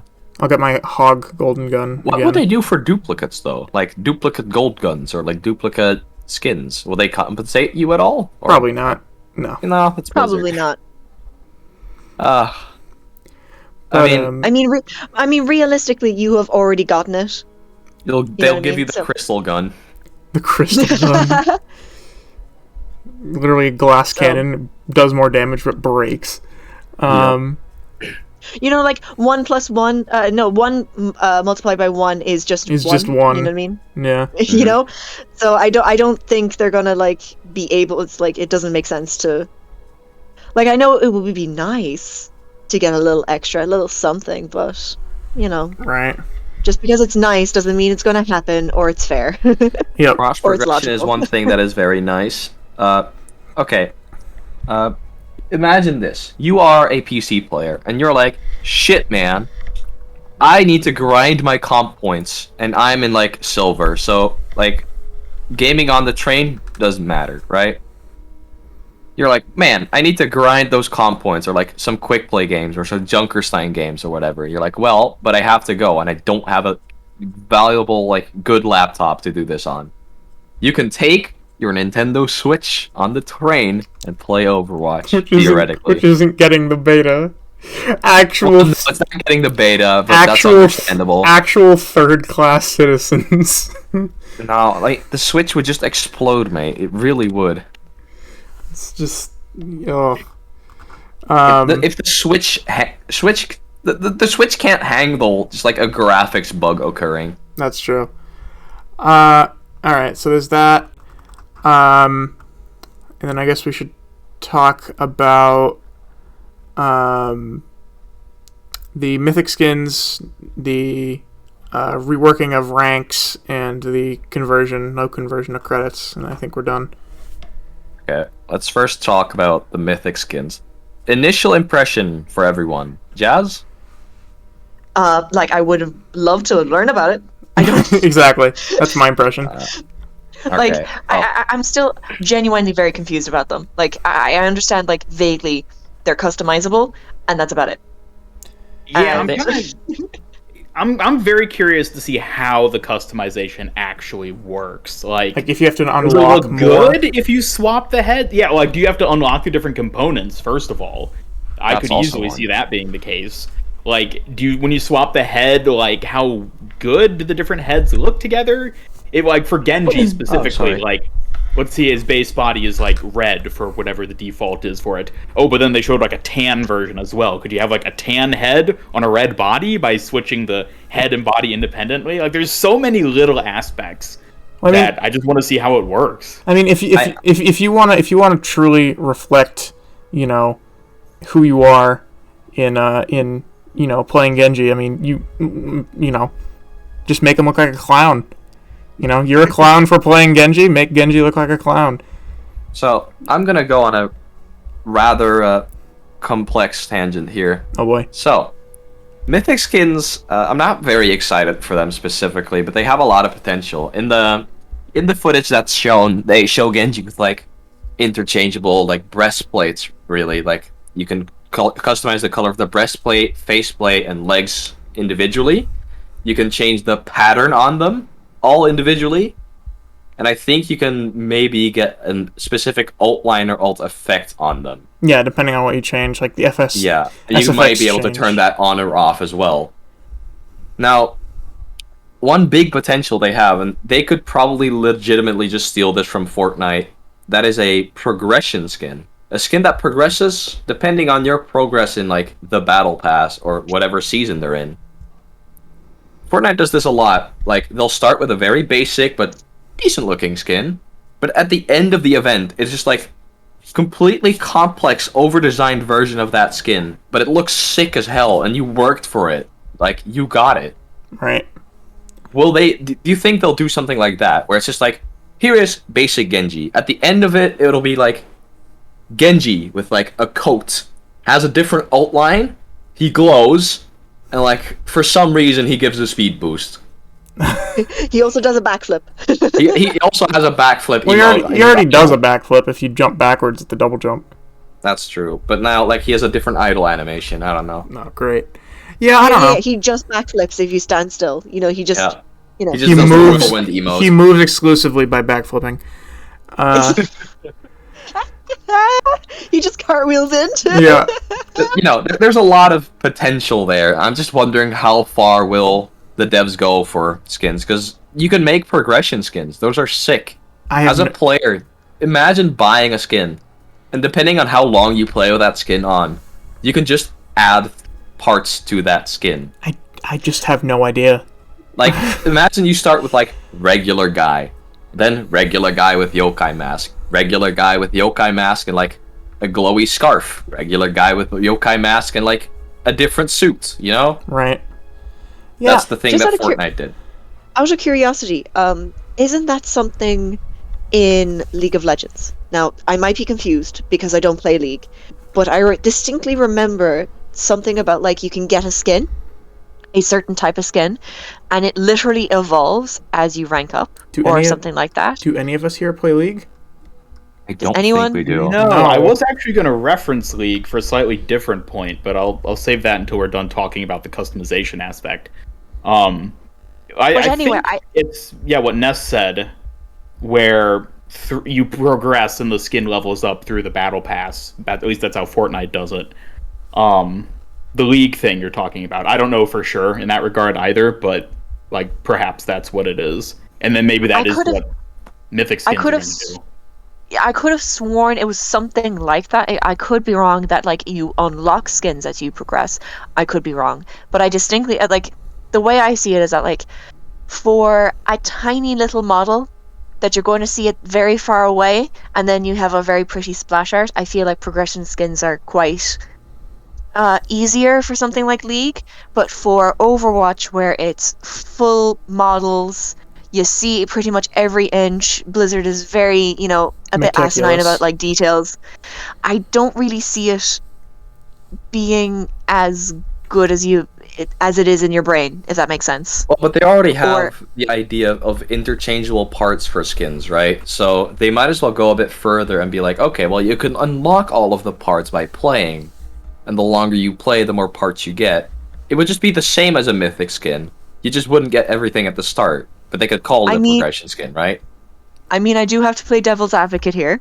I know you guys hate it, but we do have to remember that we don't actually have information about what the fuck a mythic skin is, except for it's a skin with interchangeable parts. That's about all they said. Yeah, but that could be guns. That could be certain weapons. That doesn't necessarily mean like the actual physical skin. Yeah, it could, that like your character is what I was getting from it. You know, it could come with like a fancy preset weapon charm or something like that. Yeah. Yeah, so that's what I'm kind of scared that like it might end up being, because I don't really know how it would really work. I don't see it like it's just really difficult to explain because how do I explain? I'm also losing a lot of energy at the moment. Yeah, I know. Jazz is running out of gas. Tired. I'm really running out of gas. So we'll wrap this up. With the Genji mythic skin they showed, they had different patterns, of course, for all of them. They don't have a different model, but they have different colorations. They have a different pattern. Do have a different model for the head. One of the images was different masks, which are like straight up different models for the head. That's the one. They also showed a different weapon. They showed an interchangeable weapon. Did they?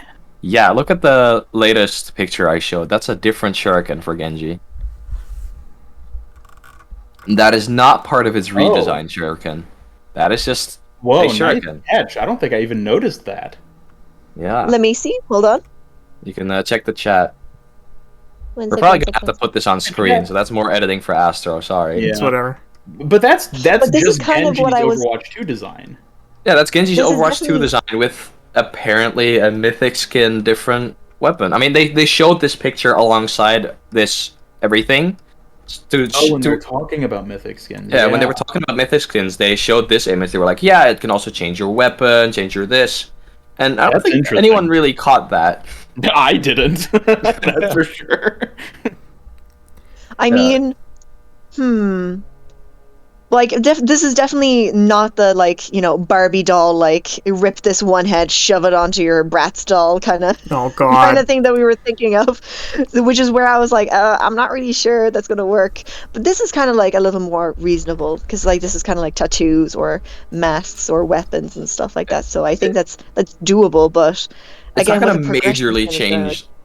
It's not going to majorly change the shape of the model, like, a big time, but you can interchange certain parts of it in a very easy way for both the devs and the players. Right. Yeah, he's gonna have to maintain the same silhouette. Like they can't just turn Genji into Reinhardt. Like no, they can't just make him shape like a Tracer or something. No matter how you customize it. Yeah. I can't wait to customize Genji to look like a cube. Oh yeah. Anyways, here's the other thing. If we're ready to wrap up Mythic Skins. Yeah. So I know specifically, I don't know if this was the same thing you were referring to, Jazz, in League of Legends, but I know League of Legends has like a super legendary tier for like some of their skins. And one of the big complaints in the League community is that like the super popular fan favorite heroes, or champions, I guess they're called, those are the only ones who ever end up actually getting those mythic skins. So it's like, if you happen to like a niche character that's not like super popular with all the people on social media, they're just never going to get a cool skin. And so I'm like, is that going to happen with mythic skins? Are we going to see Genji and Mercy and Diva getting all the mythic skins, and then Orisa and Sigma just never get them ever? Or fucking McCree. I'm gonna be real McCree here. has so many skins. It's insane. Or sorry, Cassidy. Sorry, I'm not used to it. It's fine. You've not played this whole time. In fairness, I haven't. I'm still getting used to it. So, but anyway, Cassidy has like so many fucking skins. It's unreasonable. I think Mercy has the Mercy has the most skins. Yeah, is definitely the fan favorite skin character. Well, like the fact that it looks like we're only going to get one mythic skin per season, so one every 2 months, one mythic skin. From the get-go, of course, introduce others. to give everyone one. Like, Well- maybe they'll add more on top of that. Like, I guess we don't know. There could be special events and stuff that add Overwatch extra League. mythic skins, but like, I feel like we're gonna end up in a situation where it's like those sort of edge case heroes who aren't super popular, aka Sigma, are never gonna get Very mythic sad. skins. That's my concern. Yeah. Makes me very sad. I definitely like. We have to consider, the very real reality of, Symmetra. She went 2 whole years of like 0 skins at all, like not even legendary, like nothing, nada. She went Enough to make a grown starving man cry. Yeah, like the first 2 years. And Like, it's not even like her physical design is bad. There's so much you could do with it. there's so many, and like Symmetra isn't exactly like, like ugly or anything. Like, she's gorgeous already. So Very it's pretty. like it's so very easy to marketable. like. Yeah, she's very marketable, but like, it doesn't make sense to my brain. But like, listen, it is what it is. So I understand where you're coming from. That like, if we're already really bad at this right now, imagine what it's going to be like when there's like an ultra mega fancy dancy skin. yeah, and I mean, I mean, at this rate, like basically, Sim, Torb, and Bastion will never get a mythic skin, and especially Bastion, I think is going to be a hard one because Bastion they've said this is the hardest character to make skins for. 'Cause it has to transform as well. Yeah, It has to be And seamless it has a bird. all the way. It has a bird. yeah. It has Has to a keep the hat as silhouette. well, which is why did you do this, Blizzard? You were like, how do we make this less complex? Add more things. That's how we do Well, at it. least Bastion is literally modular, so I don't know, but Yeah. And I definitely think Ian is correct with my correction, because I distinctly remember this conversation happening with Serafina. She's like this new hero, or was at the time, and she was like brand new, came with like a K-pop group. I can't remember. KDA, that's what it was. KDA. Oh, the pop And- star character. Yeah. Yeah. And that's how I learned about like this fancy dancy skin that like allegedly transforms as you go. And That might that's have how it actually was been the described. same reason I learned about it. There was like a video or Oh my something God. complaining, or like a post I saw somewhere. That sounds familiar. Yeah, Let's be real, though. Those twins. KDA designs were sick, though. Yeah, in They fairness, made, they're really they made cool. rounds in the entire gaming community, even outside of that. I really like. In fairness, like I've always music. said that Riot is king when it comes to music, and I always check out like designs and stuff like that. It's so good. It's so good. It's so cool. And I love it. You can't, as a community, complain about like certain characters only getting skins when it's like Ari every single time, and it just is a banger skin every single time. right. Yeah, there's a moment of humbleness. You just got to be like, all right. Yeah, this is the marketable female character. I guess that she does just get skins for free. Yeah. Anyways, Speaking of which, Yeah. final note for Mythic Skins. Ranked. Let's all give predictions on who we think is going to be the next hero after Genji to get a Mythic skin. Marcy. Uh, I didn't hear what anyone said. Everyone spoke at once. No, I laughed. I didn't say anything. Oh, okay. I couldn't even tell that. There's some options here, really. We're just gonna think about like what is the. Well, when we look at like what's the next logical character after Genji, like when I think of Genji, I think of Tracer right after it because they're always paired together in like skin things. yeah. Maybe. Let's assume it. I'm feeling like they want to have some sort of alternation. They don't want to give another damage hero the next Mythic skin, so I'm leaning towards Mercy. Yeah, I'd Mercy, maybe Orisa actually, because Orisa's never Orisa gonna is be really Mythic just a skin, fan are you kidding me? favorite now. I'd say I mean, yes, but like people. Okay, I shouldn't say. I was gonna say people don't find Orisa hot, but there are some people. She out there. doesn't need to be hot, Ian. She's fucking sick. Yeah. I mean, You look at Blizzard's track record with these other things. I think they're going to focus on characters that people find hot. That's my take on it. for me, I think it's split between Tracer, Mercy, and Diva. Yeah, Diva maybe. Yeah. If I were If to it's gonna hazard go a the guess, same route. I would reckon there's Genji, Mercy, and then Diva. Yeah, probably. Because Diva lends so well to this kind of concept. Yeah. I mean, So Diva easily. as a character, you can already just change the logos on her mech. Yeah. Mm. Even like on you her can base change skin, the right? shape, you can change the guns, you can change her. There's like so many like customizable things that you can really easily do, and it doesn't lose like her shape, or it doesn't Wait, go out actually, you off could the rails. very realistically change the shape of like Baby Diva herself quite significantly because she doesn't come up all that often. I mean, you'd still Maybe. need to have like the visual clarity within like It would still when have to she does visually appear on the be battlefield. Diva, right? But you could fuck with her design a lot more than the average other character. I'm gonna say that. Like, yeah, true. That is true. That like she can get away with like that cute little skirt and dress and stuff like that. So Well, you do have also right. because she is not normally in the overworld anyways. Right. She's in her mech. The only time she's ever not in her mech is when she dies. And Plus, she is so ridiculously tiny. yeah, she is. Yeah, She's you'll like always know. she's like a little pixie. She's Yeah, you'll always suddenly know. Oh, running the around the tiny thing's field. Diva. They could probably vary like the design a bit. And I am, the other thing I'd note is like, I wonder how it's gonna mix with things like the weapon charms and the other emotes and stuff like that. But that's probably for next It's week. gonna work. Yeah, I don't know, but we can talk about that next week. Anyway, Ranked. ranked. Just quickly go through this. They didn't phrase this very well in the presentations. They were like, "Yeah, we're like, they didn't specify whether or not the like numbered ranks were going to be gone at all." I think they said that they were getting rid of like the numbers. Yeah, It was gonna be just like an emblem and a title. They'd probably still follow the numbers internally. Like, Yeah. you would still be categorized as 4100. You just wouldn't see it, Yeah. right? It would actually just be an elo system Yeah. that you can't see. But adding more ranks, God, it was so necessary, actually. It might not felt like it for everyone, but especially higher up, there is such a massive difference, even in increments of SR, like 50. Which is ridiculous. When 50 SR between like bronze and silver really doesn't matter. Normally, at least I think so.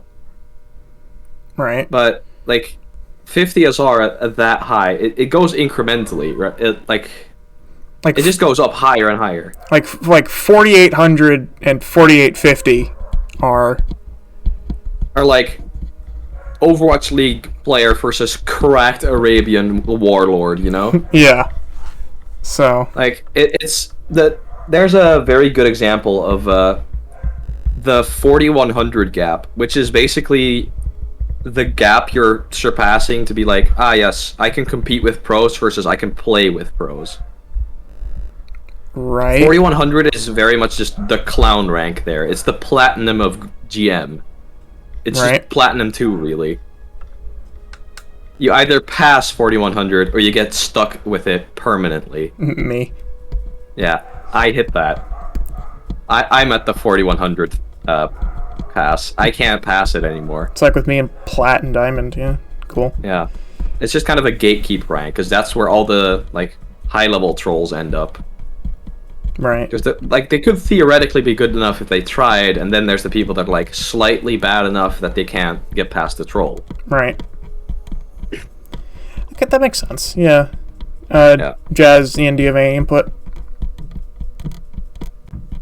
Nah. Honestly, not really. Yeah. Okay. Yeah. Because Competitive, I know don't Jazz. know anything to say about it. Competitive Lamau. Jazz. Haven't played that. Yeah, I know Jazz. You aren't huge I- on comp, so Well, like, I do like comp, and I just kind of looked at it and I was like, cool. Sick. Okay. This seems like a I- change very much tailored towards the high rank community because the high rank community was just like, I know we're all like GMs and masters, but there's such a massive difference between everyone, and it's so frustrating. Right. Even for the That is true. yeah, like here comes the 4200 guy that just got there is like, what the fuck is a high ground? oh, the only That is the only concern I could think about is queue times, but we'll see. Well, they're probably. I mean, free to play hopefully fixes part of that issue. Yeah, I suppose. And rank leniency, of course, is still a thing. Like, how lenient are you on ranks queuing with and into each other? Well, I know the higher up you get, the less lenient it is. please, Blizzard, just let us 5-stack with all ranks. Just let us do it. That'd be cool.